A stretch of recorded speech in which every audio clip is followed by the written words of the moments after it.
Mitchell Neasman. I'm a community organizer for Push Buffalo. Um, I've lived on the west side my whole life, and I'm also a Push member as well. I'm just not only as staff.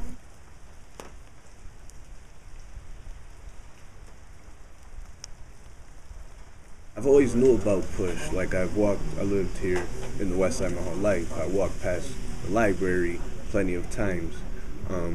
It was just I never got active. And then one day he said, just come out to one of these events. We were rallying for HEAP, I want to say. And he was like, just come out, just come out for a little bit. Well, all right, I'm gonna come out, and I actually enjoyed myself. And then ever since then, I became a member. And then, like a couple days later, Push told me about AmeriCorps, and that's pretty much how I got connected with Push.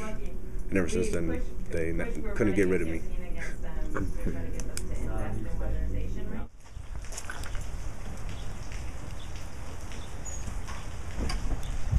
The choices I was making. I was making all the wrong choices. I'd rather be standing on the corner than going to school. I'd rather steal the car than just keep walking by it, you know? And it was just, I made a lot of bad decisions, but I guess they made me who I am today. Mitch has become a very important person at Push in a bunch of different ways. One is he came up to the neighborhood and came to us as part of an effort to rebuild the neighborhood physically by renovating vacant houses. And he did great work with his hands, everything from interior demolition of parts of the house that couldn't be salvaged to the whole gamut of rehabilitating housing on Winter Street, turning what was a vacant house into one of the greenest, most sustainable houses in Buffalo. What I used to do in the past has a very, very strong impact on my work at Push. Every time, all the anger that I had in my past, I kind of used it towards the targets that we rally against. If I never did all that negative that I've done in my past, I probably wouldn't be having such an impact on my community as it is today. Like now, if I probably would have never been selling drugs and destroying all the abandoned houses, I probably wouldn't be working for Push, which tackles housing and jobs. That's part of the issues we have. My record will speak for itself. My police record. That's also something that I have to live with no matter where I go. No matter from state to state, I'm still the person who stole that car to everybody. You know, and that's why I work so hard to show them that I'm not. We noticed Mitch had some leadership qualities that transcended just working on the house, and Mitch expressed some interest in keeping on with Push. And for the last, say, 6 months to 8 months, Mitch has been transitioning to a leadership role when it comes to being a community organizer.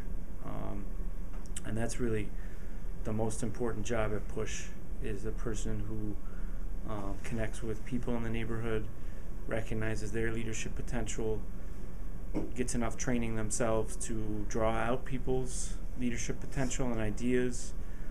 It helps us build an organization of people in the neighborhood committed to what we call community control of resources, which is just a way of saying people in this neighborhood know what they need, and we are teaching each other how to go get what we need, put it to work in the neighborhood, create some jobs, better housing, and that's what Mitch does every day here at Push.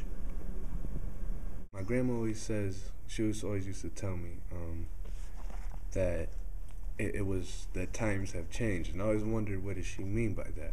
Like she would just tell me like none of this was here. There used to be we'll drive down the street, there was a building here that's no longer there, or that abandoned house there was never abandoned. It was a beautiful place.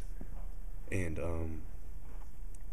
and that it was, and I like to see that there were so many friendly people there, and I would like to see that. I mean, there is still friendly people in this community nowadays, but it's more like it's few, it's scarce. Now that I'm seeing that what I've been through, if you actually what you set your mind to, that's what you become.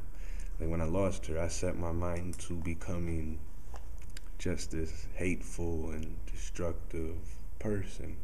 But when I got older in time, I've seen like that now that I want to change my ways, and I'm actually changing my ways. So I guess the lesson was that just put your mind to it and you could do it. And I really can do whatever I put my mind to.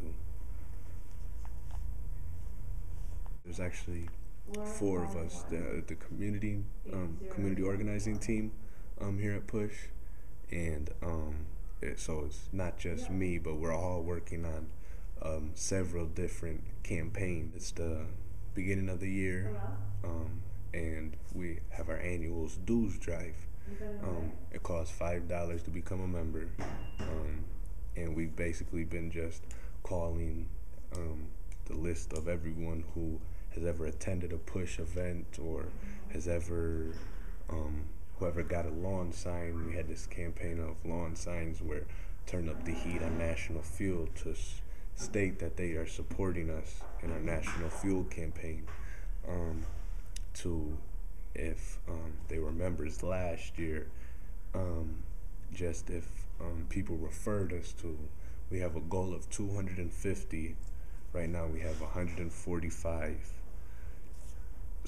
members, and it's basically calling off a 465 person list, and basically just sitting down and having a 5-minute conversation with the people to try and get them to collect their dues.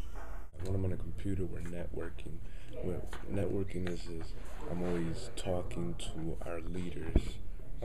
Our members become leaders, and they get more involved with Push. Like instead of being at a meeting, they'll run a meeting. So we always keep just to see how they are that day. When I went with Push to NPA, National People's Action in Washington, we it's like we protest. We have a bunch of causes. We are protesting a bunch of campaigns.